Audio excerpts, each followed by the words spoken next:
അഭിയുടെ ഹൃദയം പിടയുകയാണ് പ്രിയയ്ക്ക് വേണ്ടിയിട്ട്. അവന്റെ മനസ്സ് അവളെ വിളിക്കുകയാണ്. അതുകൊണ്ട് നേരം വെളുത്തതും അവൻ അവളുടെ അടുത്ത് ചെന്നു. അഭിക്ക് എന്താ തോന്നുന്നത്? അവൻ പ്രിയയെ ഡിപ്പെൻഡ് ചെയ്യാൻ തുടങ്ങിയെന്നാണ്. ഒരു ജോലിയും അവളില്ലാതെ അവന് ചെയ്യാൻ കഴിയില്ല. പക്ഷെ സത്യം എന്താണ്? അഭിക്ക് പ്രിയയില്ലാതെ ജീവിക്കാൻ പറ്റില്ല. പ്രിയ അഭിയിൽ നിന്ന് അകലുന്നൂന്നിരിക്കട്ടെ, അകലും തോറും അവർക്കിടയിലുള്ള ദൂരം കുറഞ്ഞുകൊണ്ടേയിരിക്കും. അടുപ്പം കൂടിക്കൂടി വരും. അതുകൊണ്ട് നിങ്ങൾ രണ്ടുപേരുടെയും ആഗ്രഹം പോലെ അവരെ വേർപിരിക്കാനാവില്ല. ആ കാരണം കൊണ്ട് അവർ വീണ്ടും ഒന്നിക്കും. നിങ്ങൾക്ക് രണ്ടുപേർക്കും ഭ്രാന്ത് പിടിച്ചിരിക്കുക. വയസ്സുമായി കഴിഞ്ഞു. വീട്ടിലിരുന്ന് ജോലിയൊന്നും ചെയ്യാനില്ലല്ലോ. അപ്പൊ പിന്നെ പ്രിയ തിരിച്ചു വരുന്നതിനെ കുറിച്ച് എപ്പോഴും സ്വപ്നം കണ്ടോണ്ടിരിക്കാലോ. നിങ്ങൾ എന്താ വിചാരിച്ചേ? ഏട്ടൻ അവിടേക്ക് പോവെന്നും അവിടെ പോയി ആ പ്രിയയെ ഭാര്യയായിട്ട് തിരിച്ചു കൊണ്ടുവരുമെന്നും? അങ്ങനെ സംഭവിക്കില്ല. ആ പ്രിയയെ ഓർക്കുന്ന കാര്യം പോട്ടെ, അവളുടെ പേര് പോലും ഏട്ടന് ഓർമ്മയില്ല. പിന്നെ പേര് ഓർമ്മയില്ലാത്തപ്പോ അവൾ എങ്ങനെയാ ഏട്ടന്റെ ലൈഫിലേക്ക് തിരിച്ചു വരുന്നത്? ഇനി ഏട്ടൻ എന്തെങ്കിലും ഓർമ്മ വന്നാ തന്നെ ഞാൻ ആ സിറ്റുവേഷനെ എല്ലാം മാറ്റിമറിച്ചിരിക്കും. ഒരു കാര്യം ഉണ്ടായില്ല, ഒരു ഉദാഹരണം കിട്ടിയിരുന്നെങ്കിൽ ഞാൻ ഇപ്പൊ തന്നെ നിനക്കത് എന്താണെന്ന് വ്യക്തമാക്കി തന്നേനെ. പതുങ്ങി നടക്കണ പൂച്ചയ്ക്ക് പുലിയാവാൻ പറ്റൂലെന്ന്. എന്റെ ഇന്ദു, ഈ പാവം ഓസ്ട്രേലിയയിൽ പഠിച്ചു വളർന്നതല്ലേ. ഇവൾക്ക് ഈ ചൊല്ലിന്റെ അർത്ഥം മനസ്സിലാവില്ലെന്നേ. ഞാൻ പറഞ്ഞുതരാം മോളെ. പൂച്ചയുണ്ടല്ലോ, അത് വലുതാകുമ്പോ നല്ല ശക്തിയും ഉണ്ടാകും. അപ്പോ എലിയെയൊന്നും പിടിക്കാൻ നിൽക്കില്ല. അവൾക്ക് തോന്നുന്നത് അവളുടെ വലിപ്പം വെച്ച് എലിയെയൊന്നും വേണ്ട, അവൾ പുലിയെ പോലെ എല്ലാരെയും ഉപദ്രവിക്കാൻ ശ്രമിക്കും. അവളുടെ വിചാരം ശരിക്കും പുലിയാണെന്നാ. പക്ഷെ അങ്ങനെ സംഭവിക്കില്ലല്ലോ. നിങ്ങൾ രണ്ടുപേരും എത്ര വേണമെങ്കിലും ശ്രമിച്ചോ, അഭിയെയും പ്രിയയെയും നിങ്ങൾക്ക് അകറ്റാൻ കഴിയില്ല. എത്രമാത്രം നിങ്ങൾ ശ്രമിച്ചാലും അത്രത്തോളം അവരടുത്തുകൊണ്ടിരിക്കും.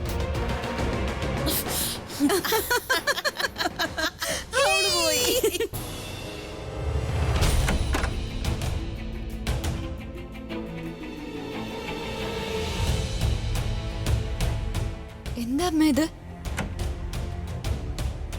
എന്നോട് സംസാരിക്കണം എന്നല്ലേ പറഞ്ഞേ? അമ്മ എന്തിനാ ഇതൊക്കെ പാക്ക് ചെയ്യുന്നത്? എന്താ അമ്മ, എനിക്കൊന്നും മനസ്സിലാവുന്നില്ല. നമ്മൾ എവിടേക്കെങ്കിലും പോവാണോ? ഈ വീട്ടിൽ നിന്നും ഈ നാട്ടിൽ നിന്നും വളരെ ദൂരെ. കുറച്ചു മുമ്പ് പ്രണവിനെ വഴക്ക് പറഞ്ഞു, ഇപ്പൊ പറയുന്നത് നമ്മൾ പോവാന്ന്. എന്താ അമ്മ ഇവിടെ സംഭവിക്കുന്നത്? എനിക്ക് മനസ്സിലാവുന്നില്ല. എങ്ങോട്ടാ പോകുന്നത്? എന്തിനാ പോകുന്നത്? നമ്മൾ എവിടെ പോവുകയാണെന്ന് നീ അവിടെ എത്തിയതിനു ശേഷം മാത്രം അറിഞ്ഞാ മതി. നമ്മൾ എന്തിനാ പോകുന്നതെന്ന് എന്നെക്കാൾ നന്നായിട്ട് നിനക്കറിയാം. എനിക്കറിയില്ല അമ്മ. അമ്മ വ്യക്തമായിട്ട് പറയൂ എന്താ കാര്യമെന്ന്. നിനക്കറിയില്ലേ നിന്റെ ജീവിതം നശിക്കുകയാണെന്ന്? നീ നിന്റെ ജീവിതം എന്താ കളിയായിട്ടാണോ കാണുന്നത്? അവർ നിന്റെ ജീവന്റെ പിറകിലാണ്, നിന്നെ കൊല്ലാൻ ശ്രമിക്കുകയാണ്. നിന്നെ രക്ഷിക്കാൻ വേണ്ടി ഇവിടെ നിന്നും ദൂരേക്ക് കൊണ്ടുപോവുകയാണ്. നിനക്കറിയോ നീ ഇങ്ങനെ വിഷമിക്കുന്നത് കാണുമ്പോ എനിക്ക് എത്രമാത്രം സങ്കടമുണ്ടെന്ന്? എന്തൊക്കെയാ നീ സഹിക്കുന്നത്? അഭിയുടെ പേരിലുള്ള സിന്ദൂരം നിന്നെ രക്ഷിക്കുന്നാണോ നീ കരുതുന്നത്? എല്ലാം അവന്റെ മുന്നിൽ വെച്ചാണ് നടക്കുന്നത്. പക്ഷെ അവനൊന്നും ഓർമ്മയില്ല. നിന്റെ പേര് പോലും അവൻ ഓർമ്മയില്ല. അവൻ നിന്നെ നിഖിതയായിട്ടാ കാണുന്നത്, ഒരു ഫാൻ. അവന് വേണ്ടി നീ എത്ര ത്യാഗങ്ങളാ സഹിച്ചതെന്ന് പോലും അവൻ ഓർമ്മയില്ല. എത്ര തവണ അവന്റെ ജീവിതം അറിയില്ല അവന്റെ ഓർമ്മ എന്ന് തിരിച്ചു വരുമെന്ന്.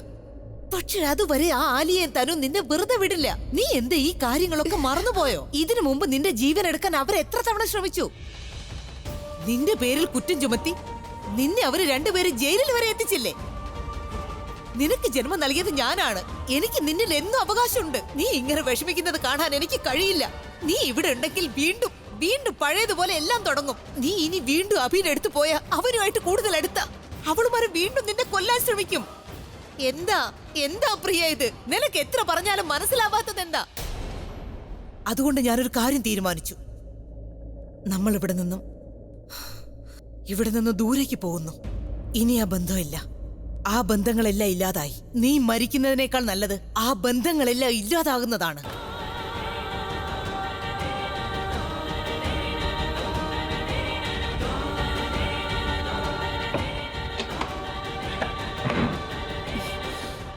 അങ്ങനൊന്നും ചെയ്യരുത്.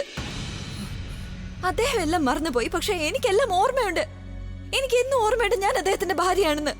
അദ്ദേഹത്തിന്റെ പേരിലുള്ള കുങ്കുമം ഞാൻ നെറ്റി ചാർത്തുന്നത്. അമ്മയ്ക്ക് എങ്ങനെ ഇങ്ങനെയൊക്കെ പറയാൻ കഴിയുന്നു? ഞാൻ എങ്ങനെ ഇതൊക്കെ മറക്കണമെന്ന് അമ്മയല്ലേ പറയാറ്? ഒരാളെ കല്യാണം കഴിച്ചാൽ അയാളുടെ പേരിലുള്ള സിന്ദൂരം നെറ്റിയിലാണ് ഞാൻ അയാളോടൊപ്പം ജീവിതകാലം മുഴുവൻ ജീവിക്കണമെന്ന്. എന്നിട്ട് ഇപ്പൊ ഞാൻ എങ്ങനെ അദ്ദേഹത്തെ ഒറ്റയ്ക്കാക്കും? അമ്മ ഇതൊക്കെ മറന്നുപോയോ? ഒരിക്കലും അമ്മയുടെ ജീവനല്ലേ എന്റെ ജീവിതം രക്ഷിക്കാൻ അപകടത്തിലാക്കിയത്. ആ അമ്മ തന്നെയാണ് എന്നോട് ഇതൊക്കെ പറയുന്നത്. സ്വന്തം താലിക്ക് വേണ്ടി യുദ്ധം ചെയ്യാൻ അമ്മ തന്നെയല്ലേ പറഞ്ഞത്. പിന്നെ എങ്ങനെ അദ്ദേഹത്തെ ഒറ്റയ്ക്കാക്കി ഞാൻ പോകും? അമ്മ ഇപ്പൊ എന്നെ ഓർത്ത് പേടിക്കുന്നില്ലേ? അതുപോലെ അദ്ദേഹത്തെ ഓർത്ത് ഞാൻ പേടിക്കുന്നുണ്ട് അമ്മ. കാരണം ആ വീട് നിറയെ ശത്രുക്കളാ. അദ്ദേഹത്തോട് സ്നേഹം കാണിച്ച് അവരെല്ലാം അദ്ദേഹത്തെ ചതിക്കാം അമ്മ. അമ്മ എന്നോടെല്ലാം മറക്കാൻ പറയണോ? അമ്മ പറയാ അദ്ദേഹത്തെ ഉപേക്ഷിച്ച് ഞാൻ പോണോ? ഇങ്ങനെയുള്ളവരുടെ ഇടയിൽ ഒറ്റയ്ക്കാക്കിട്ട് പോണോ ഞാൻ? ഞാൻ പറഞ്ഞില്ലേ നിന്നോട്, എല്ലാം മറന്നേക്ക്.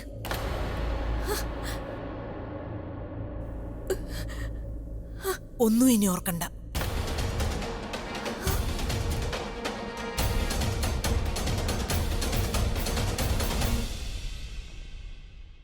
ഞാൻ നിന്നെ പഠിപ്പിച്ചതെല്ലാം തെറ്റാണ്. കുട്ടിക്കാലം മുതലേ ഞാൻ നിന്നെ പഠിപ്പിച്ചതെല്ലാം വളരെ തെറ്റാണ്. ഇതൊന്നും ശരിയല്ല. നീ നല്ലവളാവാൻ, എല്ലാവരോടും നന്നായി പെരുമാറാൻ, നല്ലത് മാത്രം ചെയ്യാൻ ഞാൻ നിന്നെ പഠിപ്പിച്ചതെല്ലാം തെറ്റാണ്. ഈ നടന്നതിന്റെ എല്ലാം കാരണക്കാരി ഞാൻ മാത്രമാണ്. എല്ലാം എന്റെ തെറ്റാണ്. ഇല്ല അമ്മയുടെ ഭാഗത്ത് ഒരു തെറ്റുമില്ല. അമ്മ ഞാൻ പറയുന്നത് ശ്രദ്ധിക്കും. അമ്മ ശരിയാ പറഞ്ഞു തന്നിട്ടുള്ളൂ. പക്ഷെ ഇന്നെന്താ തെറ്റായ വഴി കാണിക്കുന്നതെന്ന് അറിയില്ല. ഞാൻ പറയുന്നതാണ് മോളെ ശരി. ഞാൻ ഇതുവരെ നിന്നോട് പറഞ്ഞിട്ടില്ല ഈ ബന്ധം ശരിയല്ലെന്ന്. പക്ഷെ ഈ ബന്ധം ഇപ്പൊ വേണ്ടാന്ന് പറയുന്നത് എനിക്ക് വേണ്ടിയാ. കാരണം എനിക്ക് നിന്നെ ഈ അവസ്ഥയിൽ കാണാൻ പറ്റില്ല. ഈ അവസ്ഥയിൽ എനിക്ക് നിന്നെ കാണാൻ കഴിയില്ല പ്രിയ.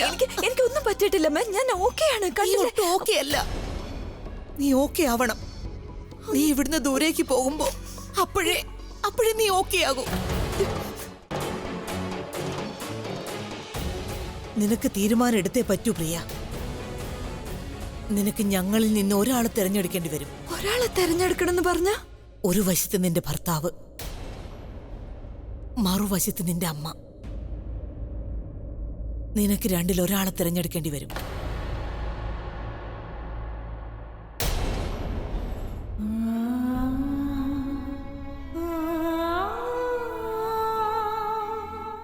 ഇങ്ങനെ ചെയ്യരുതമ്മ. ഞാൻ എങ്ങനെ തിരഞ്ഞെടുക്കും? ഞാൻ അദ്ദേഹത്തെ ഇനി ഇത് അമ്മയോട് എങ്ങനെ? അദ്ദേഹത്തെ ഒറ്റയ്ക്കാക്കിയിട്ട് എനിക്ക് പോവാൻ നീ തിരഞ്ഞെടുക്കണം പ്രിയ. നീ അഭിയെയോ നിന്റെ അമ്മയെയോ അതിലൊരാളെ തിരഞ്ഞെടുത്തേ പറ്റൂ. തീരുമാനം നിന്റെ കൈകളിലാണ്. നിനക്ക് നിന്റെ ഭർത്താവിനോടൊപ്പം കഴിയണോ അതോ നിനക്ക് നിന്റെ അമ്മയോടൊപ്പം കഴിയാനാണോ ആഗ്രഹം? പ്ലീസ്. നിനക്ക് ജന്മം നൽകിയത് ഞാനാണ്. നിന്റെ വയറ്റിൽ ചുമന്നത് ഞാനാണ്. നിനക്ക് ഞാൻ എപ്പോഴെങ്കിലും നിന്നോട് ഞാൻ ഒരു തരിയെങ്കിലും സ്നേഹം കാണിച്ചിട്ടില്ല എന്ന് തോന്നിയ നീ പറയുന്നത് എന്തും ഞാൻ ചെയ്തോളാം. നീ ടെൻഷൻ അടിക്കണ്ട. ഞാൻ അവരോട് സംസാരിച്ചിട്ടുണ്ട്. ഈ വീടുണ്ടല്ലോ, ഈ വീട് ഞാൻ പണയം വെച്ചിരിക്കുകയാണ്. കടം തന്ന പൈസയിൽ ഞാൻ കുറച്ച് തിരിച്ചു കൊടുത്തു. കുറച്ച് ബാക്കിയുണ്ട്. എവിടെങ്കിലും പോയി നമുക്ക് ജീവിതം തുടങ്ങാനുള്ള കാശ് എന്റെ അടുത്തുണ്ട്.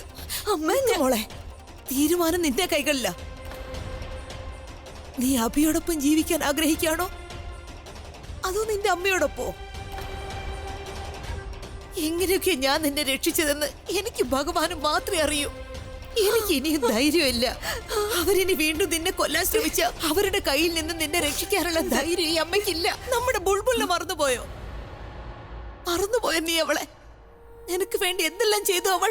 നിന്നെ രക്ഷിക്കാൻ ശ്രമിച്ചപ്പോഴാണ് അവളുടെ ജീവൻ നഷ്ടമായത്. ആ കുടുംബം കാരണം എനിക്ക് ഒരു മകളെ നഷ്ടമായി. ഇനി അടുത്ത മകളെ കൂടി നഷ്ടപ്പെടുത്താൻ വയ്യ. മോളെ പ്രിയ, നിനക്ക് എന്തെങ്കിലും പറ്റിയ ഇനി ഞാൻ ജീവനോടെ ഉണ്ടാവില്ല. ഞാൻ പറയുന്നത് സത്യമാണ് പ്രിയ. നിനക്കൊരു ചെറിയ മുറിവ് പറ്റിയാൽ പോലും എനിക്കത് ഒരിക്കലും സഹിക്കാൻ കഴിയില്ല. എന്തെങ്കിലും തീരുമാനം എടുക്കുന്നതിന് മുമ്പ് നീ ഒരു കാര്യം ചിന്തിക്കണം. ആ തീരുമാനത്തിൽ നീ നമ്മുടെ ബുൾബുളിനെ കൂടി ഓർക്കണം. അവളുടെ മരണം നീ നിസ്സാരമായി കാണരുത്. നിന്റെ ഈ അമ്മയെ ഓർത്തെങ്കിലും, അഥവാ നീ നിന്റെ അഭിക്ക് വേണ്ടി അവരുടെ അടുത്തേക്ക് പോയ പിന്നെ നിനക്കൊരു തിരിച്ചുവര ഉണ്ടാവില്ല മോളെ. ആ തനു ആലിയേയും കൂടി നിങ്ങളെ ഇല്ലാതാക്കി കളയും. അവർക്കിഷ്ടമല്ല നീയും അഭിയും ഇനി ഒന്നിച്ചു കാണുന്നത്. ഇനി നീ ഇനി നീ എന്റെ കൂടെ വന്ന എല്ലാ കാര്യങ്ങളും ശരിയാകും. അവർ നിന്റെ അഭിയെ ഒന്നും ചെയ്യില്ല, കാരണം നീ അവന്റെ കൂടെ ഇല്ലല്ലോ. നമുക്ക് ഇവിടെ നിന്നും ദൂരെ പോകാം, വളരെ ദൂരെ പോകാം, നമ്മളെ ആരും കണ്ടുപിടിക്കാത്തൊരിടത്ത്. തീരുമാനം നിന്റെ കയ്യിലാ മോളെ. നീ അഭിയുടെ കൂടെ ജീവിക്കാൻ ആഗ്രഹിക്കുന്നോ, അതോ നീ അമ്മയോടൊപ്പം വരാൻ ആഗ്രഹിക്കുന്നോ?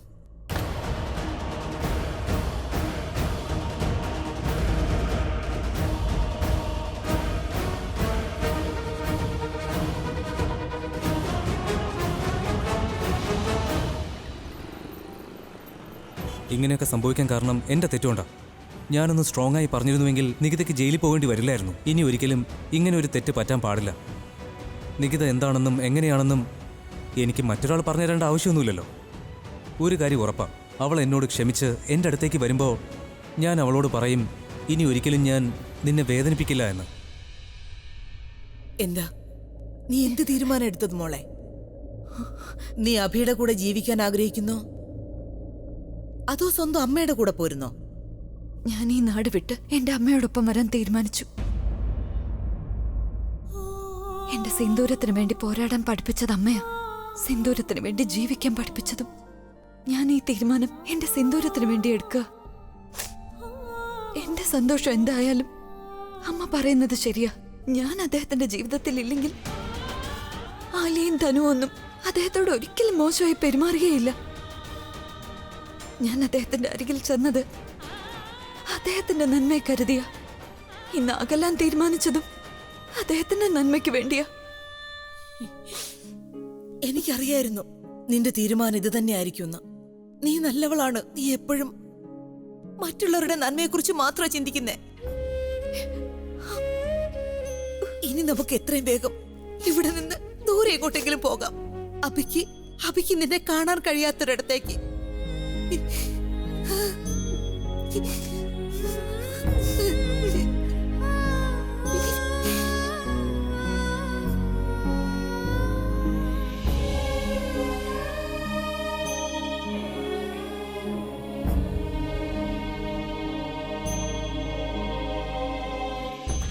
അല്ല സാർ, സാറെന്തിനാ വണ്ടി ഓടിക്കുന്നേ? സാർ എനിക്ക് പൈസ തരുന്നതല്ലേ, അപ്പൊ ഞാൻ തന്നെ വണ്ടി ഓടിച്ചോളാം സാർ.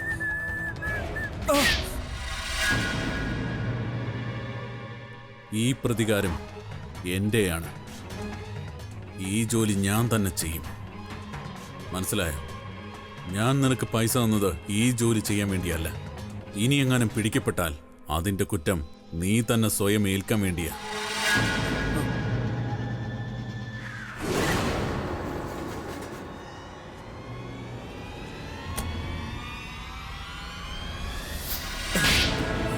ഈ വീട്ടിൽ നിന്ന് ഇറങ്ങി പോടാ. ഇനി ഈ വീട്ടിലെങ്ങാനും കാലുകുത്തിയാ നിന്റെ കാല് ഞാൻ തല്ലി ഓടിക്കും. ഇനി പ്രിയ എങ്ങാനും നീ ശല്യം ചെയ്താൽ നിന്നെ ഞാൻ വെച്ചേക്കത്തില്ല, ഓർത്തോ നീ? എന്താടാ നോക്കുന്നേ? ഇറങ്ങി പോടാ. ഈ അഭിയെ കാണുമ്പോൾ എൻ്റെ പഴയ മുറിവുകൾ വീണ്ടും വേദനിക്കുന്നു. നമ്മൾ ഈ പ്രിയയോടൊപ്പം തന്നെ അഭിയെയും ജീവനോടെ കൊല്ലണം. അത് കൊള്ളാലോ, നല്ല ഐഡിയയാണ്, വളരെ നല്ല അവസരവുമാണ്. ഞാൻ റൈറ്റ് ലൊക്കേഷനിലാണ്. ട്രക്ക് എൻ്റെ കയ്യിലും ആക്സിലേറ്റർ എൻ്റെ കാലിൻ്റെ താഴെയുമാണ്. പ്രിയ, അഭി രണ്ടുപേരെയും ഒരുമിച്ച് തീർത്താലോ? തനുവിൻ്റെ ശത്രുവിനോടൊപ്പം എൻ്റെ ശത്രുവും ഇല്ലാതാകും. നിഖിൽ, നിന്റെ ഭാഗ്യം തെളിയാൻ പോവുകയാണ്, മാറാൻ പോവുകയാണ്. രണ്ട് പ്രണയക്കുരുവികളെയും ഒരുമിച്ചില്ലാതാക്കും. ഞാനിപ്പോ നികിതയോട് പോയി എന്ത് സംസാരിക്കാനാ? ആദ്യം സർലാൻഡോട് സംസാരിച്ചിട്ട് നികിതയെ കാണുന്നതായിരിക്കും നല്ലത്.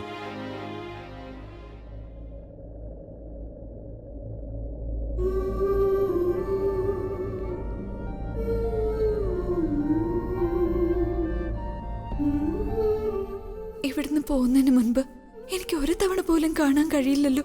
ഒരു ദിവസം കൊണ്ട് എല്ലാം എങ്ങനെയാ മാറിയത്? നമ്മുടെ കഥയ്ക്കൊരു പുതിയ തുടക്കം ഉണ്ടാക്കാൻ നോക്കുകയായിരുന്നു ഞാൻ. പക്ഷെ നമ്മുടെ കഥ ഇവിടെ അവസാനിക്കുമെന്നാ തോന്നുന്നത്.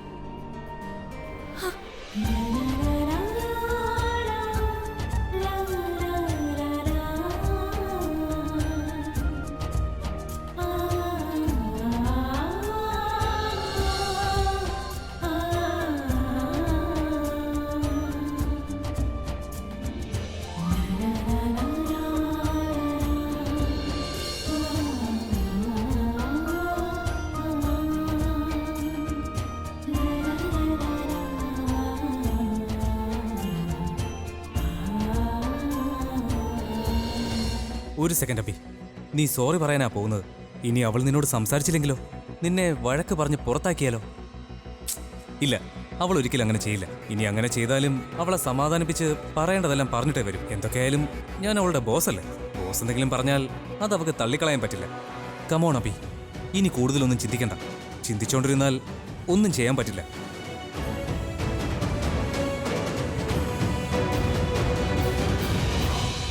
ചിലപ്പോൾ വാതില് സെർലാൻഡ് തുറന്നാലോ?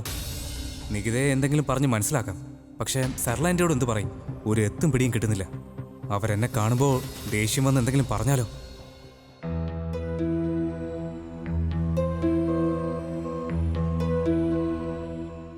ജാനകി, നീ പോയൊരു ടാക്സി വിളിച്ചോണ്ട് വാ. ശരി ചേച്ചി. ആ നോക്ക്, എന്താ ചേച്ചി? വിളിക്കണ്ട, നമുക്ക് പുറകിലെ വഴിയിലൂടെ പോകാം. പുറകിലൂടെ എന്തിനാ പോകുന്നത്? അമ്മ, അത് പിന്നെ മുന്നിലൊക്കെ അയൽക്കാരുള്ളതല്ലേ. അവരിൽ കുറച്ച് വീട്ടുകാർക്കൊക്കെ പ്രിയ ജയിലിൽ പോയ കാര്യം അറിയാം. ഈ സമയത്ത് നമുക്ക് ആരുടെയും ചോദ്യത്തിനുള്ള ഉത്തരം കൊടുക്കാൻ കഴിയില്ല. ഞാൻ ടാക്സി പുറകിലെ വഴിയിലേക്ക് വിളിച്ചോളാം. പുറകിലൂടെ പോവാം. വാ. അമ്മ, ഒരു മിനിറ്റ്, ഞാനിപ്പോ വരാം. പെട്ടെന്ന് വരണം. ആ.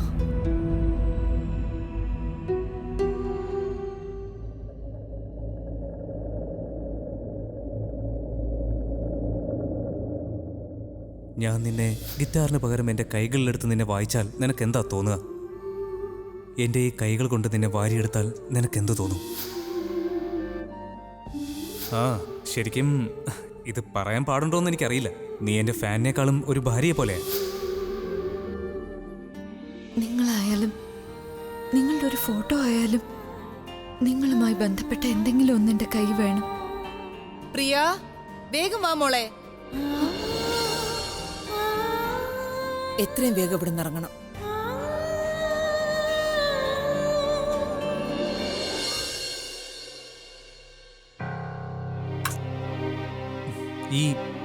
ഈ ബെല്ലെന്താ വർക്കാവില്ലേ? നീ എവിടെ പോയതാ മോളെ? വാ.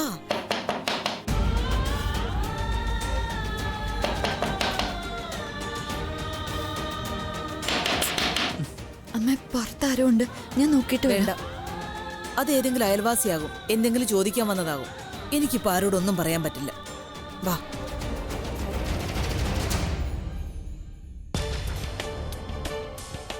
ഈ നിഖിൽ എന്താ ഫോൺ എടുക്കാത്തെ?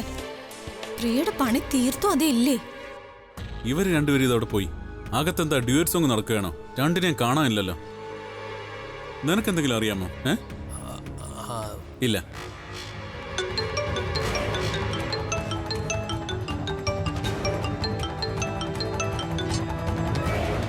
ആ ഡാർലിംഗ്. നീ ഇതുവരെ പ്രിയെ കൊന്നില്ലേ? ഡാർലിംഗ്, പ്രിയയുടെ വീടിന്റെ പുറത്ത് തന്നെ ഞാനുണ്ട്.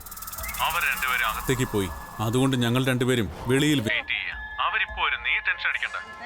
അബിയും പ്രിയയും പുറത്തേക്ക് വരുമ്പോ സ്പോട്ടിൽ ഞാൻ അവരെ തീർക്കും. നീ എന്താ ഉദ്ദേശിക്കുന്നേ? രണ്ടുപേരെന്ന് വെച്ചാ? ഞാനിത് എന്താ ഈ പറഞ്ഞത്? തനു, ഞാൻ നിന്നോട് പ്രിയെ കൊല്ലാൻ പറഞ്ഞ അബിയെ കുറിച്ച് ചിന്തിക്കുക പോലും ചെയ്യരുത്. അത് ഞാൻ വളരെ മുമ്പ് തന്നെ ചിന്തിച്ചതാ. പക്ഷെ എനിക്ക് അവസരം കിട്ടിയിട്ടില്ല ഇതുവരെ. നീ ഒരു കാര്യം ഓർക്കണം. നീ ഓർത്തേ പറ്റൂ തരൂ. പ്രിയ നിന്റെ ശത്രുവാണെങ്കിൽ അബി എന്റെ ശത്രുവാണ്. നിനക്ക് പ്രിയെ കൊന്ന് നിന്റെ വഴി ക്ലിയർ ആക്കണമെങ്കിൽ എനിക്ക് അബിയെ എന്റെ വഴിയിൽ നിന്ന് മാറ്റണം. അതിനെന്താ കുഴപ്പം? നിനക്കറിയാലോ, ഈ അബി കാരണമാണ് എനിക്ക് ഇന്ന് ഈ അവസ്ഥയുണ്ടായത്. ഇൻഡസ്ട്രിയിൽ ഞാൻ ഇന്ന് ബ്ലാക്ക് ലിസ്റ്റിലായി. ഇപ്പോൾ അബിയുടെ ഊഴമാണ്. ഈ ലോകത്തുനിന്ന് തന്നെ ബ്ലാക്ക് ലിസ്റ്റ് ആവാനുള്ള യോഗം വന്നിരിക്കുകയാണ് അവന്. നോക്ക്, ഞാൻ നിന്നോട് പറഞ്ഞത് പ്രിയെ കൊല്ലാനാണ്. അബിയുടെ ഭാഗത്തേക്ക് എങ്ങനെ നോക്കി എന്റെ ശരിക്കുള്ള സ്വഭാവം നീ കാണും. ഡാർലിംഗ്, നിന്റെ പണി നീ തീർക്കുകയല്ലേ? പിന്നെ നീ എന്തിനാ ഇങ്ങനെ ടെൻഷൻ അടിക്കുന്നേ? ഞാൻ എന്റെ ജീവിതത്തിൽ, എന്റെ വ്യക്തിപരമായ ജീവിതത്തിൽ എന്ത് ചെയ്യുന്നു എന്നത് നിനക്ക് നോക്കേണ്ട കാര്യം എന്താ? Okay, by.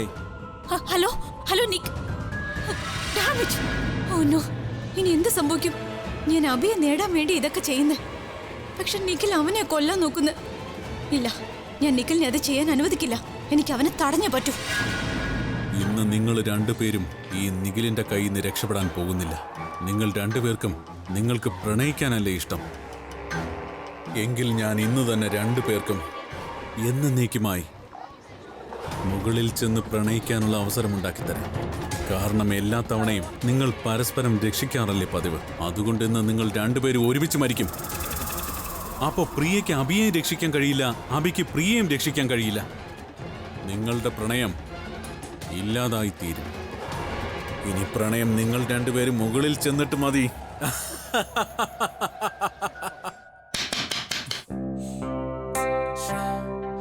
റോക്സാർ അച്ഛമ്മേ, ഏയ്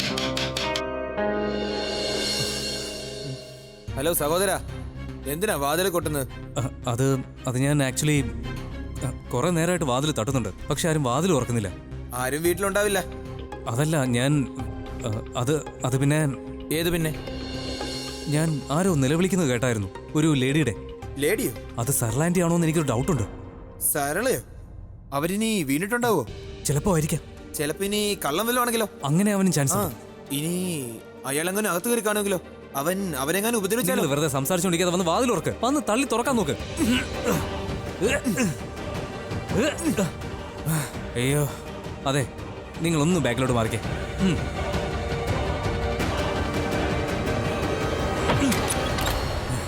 സർലാൻഡി, സർലാൻഡി, സർലച്ചി, നികിത, മോളെ, നികിത, സർലച്ചി, നികിത, സർലാൻഡി, നികിത. ഇവിടെ ആരെയും കാണുന്നില്ലല്ലോ. ആരും ഇല്ലെങ്കിൽ പിന്നെ നിങ്ങൾ എങ്ങനെ നിലവിളി ശബ്ദം കേട്ടത്? അതാ ഞാനും നോക്കുന്നത്. ഈടവും നമ്മളെ ഇനി ആരെങ്കിലും കണ്ടു കഴിഞ്ഞാൽ നമ്മളിപ്പോ ഈ വാതിൽ പൊളിച്ചല്ലേ അകത്ത് കയറിയത്. നമ്മളെ കള്ളന്മാരായി കണ്ടെങ്ങാനും അടിച്ചാലോ? ഈടവും നിങ്ങളിത് കേൾക്കുന്നില്ലേ? വാ നമുക്ക് പോവാം, ഇവിടെ നിന്ന് പോവാന്ന്. നികിത, താൻ ഇവിടെ നിന്നോ, ഞാൻ പോവാ. സർലാൻഡി,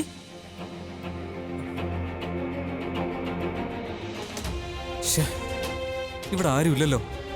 പോലീസ് സ്റ്റേഷനിൽ നിന്ന് ഇറങ്ങിയ സ്ഥിതിക്ക് നേരെ വീട്ടിലേക്കല്ലേ വരേണ്ടത്. ഇനി എന്താ ചെയ്യുക? ആരോട് ചോദിക്കും? പ്രണവിനോടൊന്ന് ചോദിച്ചു നോക്കാം. ചിലപ്പോ അവൻ അറിയായിരിക്കും. അവൻ നികിതയുമായി സംസാരിച്ച് കാണുമെങ്കിലോ?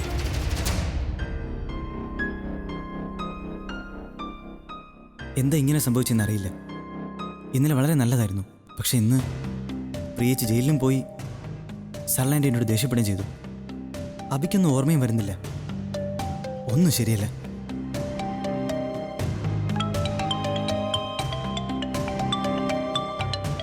അബി ചിലപ്പോൾ ഇന്നലെ അവൻ്റെ പെരുമാറ്റം കാരണം സോറി പറയാൻ വിളിക്കുന്നതായിരിക്കും. ആ അബി. പ്രണവ്, അത് പിന്നെ ഇന്നലെ അങ്ങനെയൊക്കെ സംഭവിച്ചതിന് സോറിടാ. നിനക്കറിയാലോ എനിക്ക് നിന്നെ നന്നായിട്ട് അറിയാമെന്ന്. പിന്നെ എന്തിനാ സോറി പറയുന്നത്? ഡോണ്ട് വറി, ഞാനത് കാര്യമായിട്ട് എടുത്തിട്ടില്ല. എടാ, എനിക്ക് നിന്റെ ഹെൽപ്പ് വേണമായിരുന്നു. ഇന്നലെ അങ്ങനെയൊക്കെ സംഭവിച്ചതിന്റെ തെറ്റ് എനിക്ക് ഇപ്പോഴാണ് മനസ്സിലായത്. അതുകൊണ്ട് നികിതയെ പുറത്തിറക്കാൻ ഞാൻ സ്റ്റേഷൻ വരെ പോയിരുന്നു. ബട്ട് ഞാൻ അവിടെ എത്തിയപ്പോഴേക്കും നികിതയുടെ ഫാമിലി വന്ന് അവളെയും കൊണ്ട് അവിടെ നിന്ന് പോയടാ. ഞാൻ അവിടെ നേരെ അവളുടെ വീട്ടിലേക്ക് വന്നു. പക്ഷേ ഇവിടെ ആരുമില്ല. അവര് എവിടെയാണെന്ന് നിനക്ക് വല്ല ഐഡിയ ഉണ്ടോ? എന്താ, വീട്ടിലാരും ഇല്ലെന്നോ? ആ, പക്ഷെ ഞാൻ കുറച്ചു മുമ്പ് അവിടുന്ന്.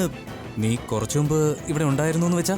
എടാ അത് പിന്നെ ആക്ച്വലി എന്താന്ന് വെച്ചാൽ നീ ഇന്നലെ ഒന്നും ചെയ്യാത്തത് കാരണം നികിതയുടെ ഫാമിലി ഒറ്റയ്ക്കായി പോയി. അവരെന്നോട് ഹെൽപ്പ് ചോദിച്ചപ്പോൾ ഇഗ്നോർ ചെയ്യാൻ പറ്റിയില്ല. അതുകൊണ്ട് ഞാൻ നികിതയുടെ ഫാമിലിയോടൊപ്പം പോലീസ് സ്റ്റേഷനിൽ ജാമ്യത്തിനായി പോയിരുന്നു. അതിനുശേഷം ഞാൻ അവരെ വീട്ടിൽ കൊണ്ടാക്കി. ഒരു 20 മിനിറ്റ്സ് മുമ്പ് ഞാൻ അവിടെ നിന്ന് ഇറങ്ങിയുള്ളൂ. പക്ഷെ നീ ഈ കാര്യം എന്നോടൊന്നും പറഞ്ഞതേ ഇല്ലല്ലോ. എടാ ഞാൻ നിന്നോട് എന്ത് പറയാൻ? നീ വളരെ ടെൻഷനിലായതുകൊണ്ട് ഞാൻ വിചാരിച്ചു. എടാ, എന്റെ ടെൻഷൻ മൊത്തം ആലിയുടെ കാര്യത്തിലായിരുന്നു. ശരി, അതൊക്കെ പോട്ടെ. നീ 20 മിനിറ്റ് മുമ്പ് അവരെ ഇവിടെ കൊണ്ടാക്കിയെങ്കിൽ പിന്നെ അവരെവിടെ പോയി? എടാ അവരവിടെ തന്നെ ഉണ്ടാവേണ്ടതാ. നീ എന്തായാലും ഒരു 5 മിനിറ്റ് അവിടെ തന്നെ വെയിറ്റ് ചെയ്യും. ഞാൻ അന്വേഷിച്ചിട്ട് പറയാം. ശരി, ബൈ. ശരിടാ, വേഗം ആവട്ടെ. ഞാനിത് എന്താ ചെയ്തത്? എന്റെ മനസ്സ് പറയുന്നത് കേൾക്കാൻ ഞാൻ വൈകിപ്പോയതുപോലെ. എല്ലാം എന്റെ തെറ്റ് തന്നെയാ. നീ എവിടെയാ നികിത?